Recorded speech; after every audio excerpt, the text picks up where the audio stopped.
안녕하세요. 유철희 교수입니다. 이번 시간에는 10장 물질의 성질 세 번째 파트 강의를 진행합니다.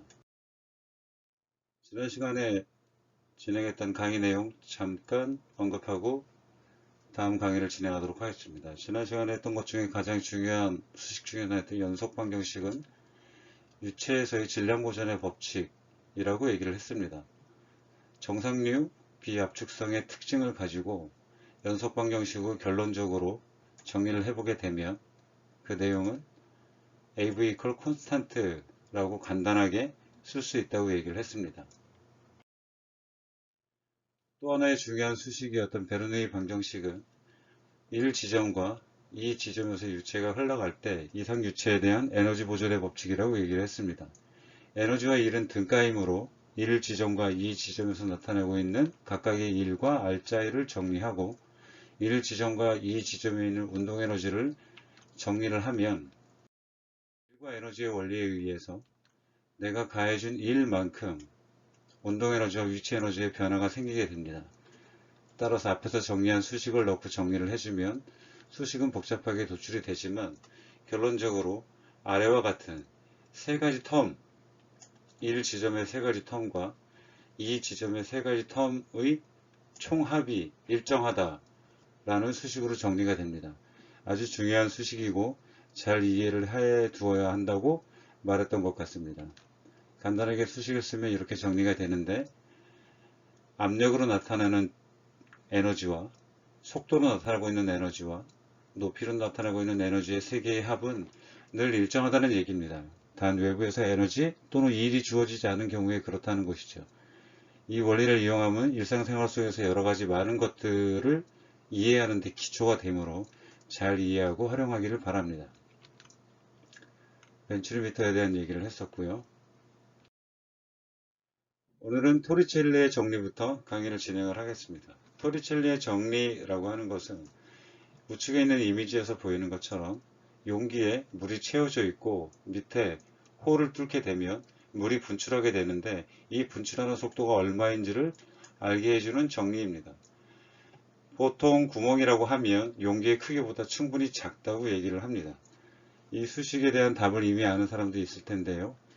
베르누이 정리에 앞서서 배웠던 수식을 이용해서 문제를 풀어보게 되면 P1과 로지 Y1 2분의 1 로브 1의 제곱 텀이 1지점과 2지점에서 에너지가 같아야 된다는 것입니다.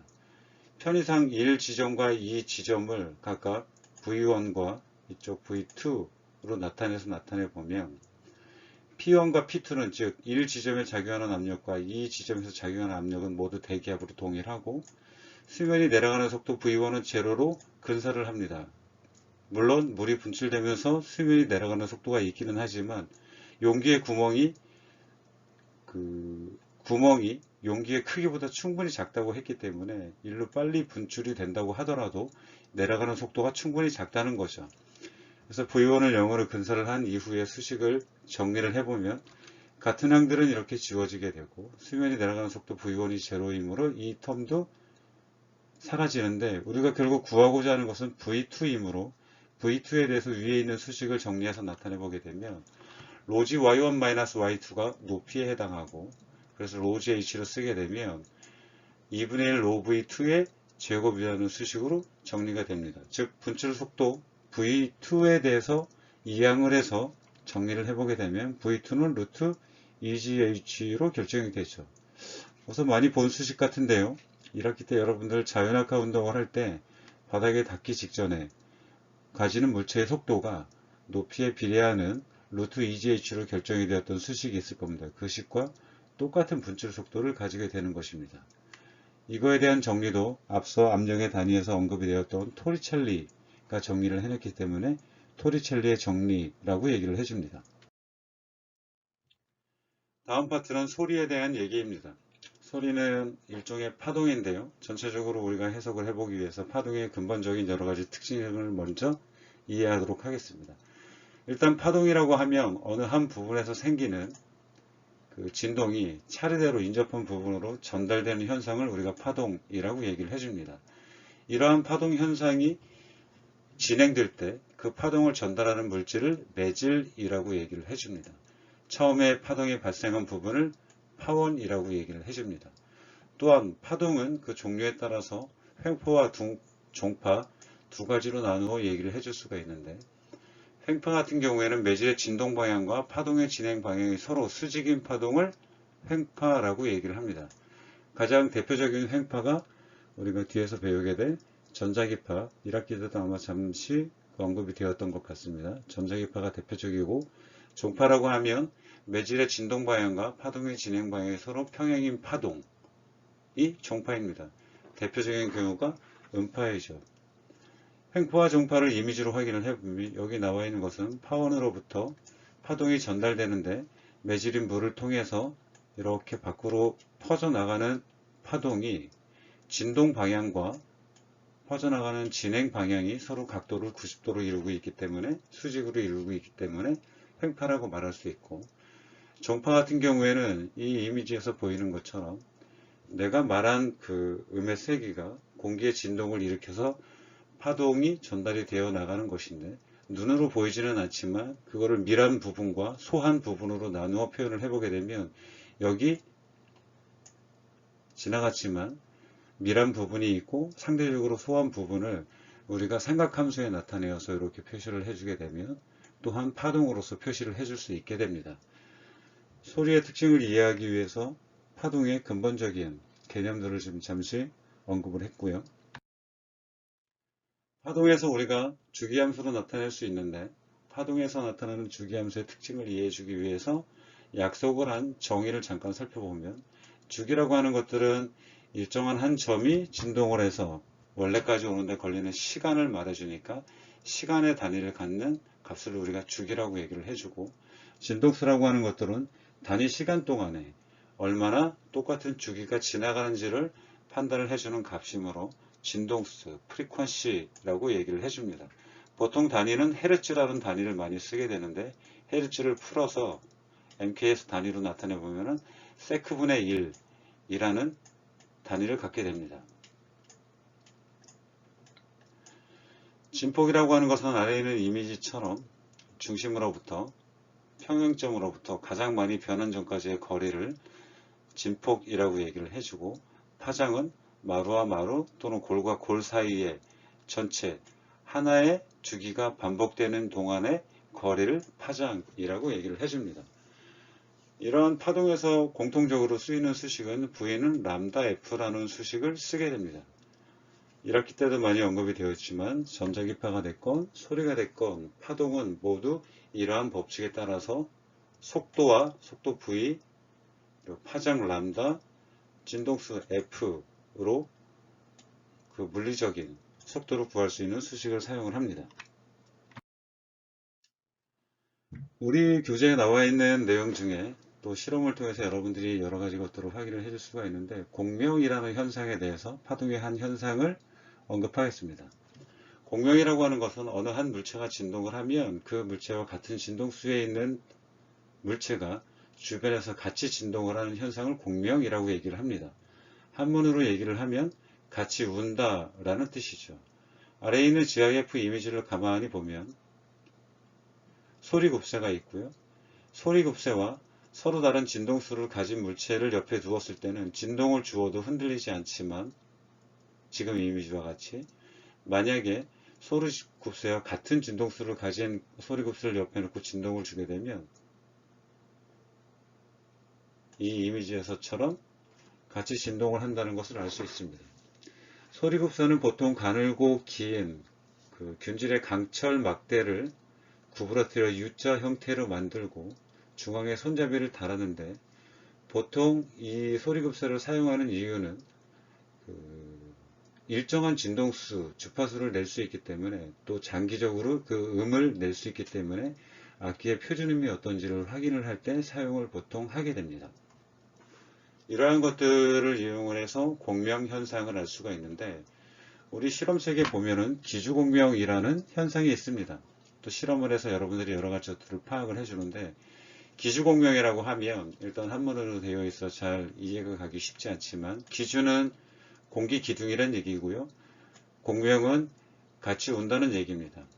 예를 들면 공기 기둥이 1번, 2번, 3번과 같이 3개가 있다고 했을 때 여기에 프리퀀시가 다른, 즉 진동수가 다른 음파를 입사를 시키면 원래 음파는 밀소이지만 그걸 우리가 주기함수로 나타낼 수 있다고 얘기를 했고, 주기함수로 표현을 해서 입사를 시켰다 반사를 시키는 실험을 반복을 하는데, 예를 들어서 이렇게 입사됐다가 반사가 되는 파동이 있고, 또 어떤 파동 같은 경우에는 이렇게 입사를 했다가 이렇게 반사를 하는 파동이 있다고 하고, 아래와 같이 또 프리퀀시가 다른 파동이 입사했다 반사한다고 했을 때 이만큼의 길이를 L이라고 표현을 해주게 되면, 이 L이라고 되어 있는 것에 파장이 어떻게 되는지를 확인을 해보면, 원래 주기함수에서의 한 주기는 내려왔다가 다시 올라가야 되므로 전체의 4분의 1만큼이 L에 해당한다는 것을 알 수 있습니다. 즉 파장은 전체 길이에, 지금 현재 주어져 있는 기지의 길이의 4배를 해줘서 파장을 구할 수 있게 되는 거죠. 아래와 같은 이미지에서도 각각 람다가 3분의 4L, 또 람다가 5분의 4L로 결정된다는 것을 알 수 있습니다. 람다라고 하는 것들은 파장이고요. 이 파장을 이용을 해주게 되면 앞서 V는 람다 곱하기 F라고 했으므로 프리퀀시가 얼마인지도 알 수 있습니다. 그런데 보통 소리급사 같은 경우에는 진동수가 얼마인지 고유 진동수를 가지는 값들이 표기가 되어 있습니다. 즉 이러한 진동을 주었을 때 나타내는 소리는 몇 헤르츠인지가 정해져 있는 것이죠. 즉 이 주어진 그 이론과 실험에서는 람다를 측정을 하고 프리퀀시를 알 수 있으므로 상온에서 공기에서 소리가 전달되는 속도가 얼마인지를 파악하는 실험입니다. 기저공명을 할 때는 이 보이는 부분에서 보면은 이 부분들, 소리가 중첩되는 부분들에서 소리가 폭발적으로 증가를 하기 때문에 여러분들이 실험을 실제로 해보게 되면 그 람다와 알고 있는 프리퀀시를 이용해서 음속을 측정할 수 있게 되는 실험입니다. 실험 시간을 통해서 잘 이해하기를 바라고요. 파동이 나왔기 때문에 나타나는 여러 가지 현상들 중에 하나, 정상파에 대한 설명을 잠시 진행하도록 하겠습니다. 파동이라고 하는 것들은 우리가 중첩이 가능한데요. 예를 들면 이렇습니다.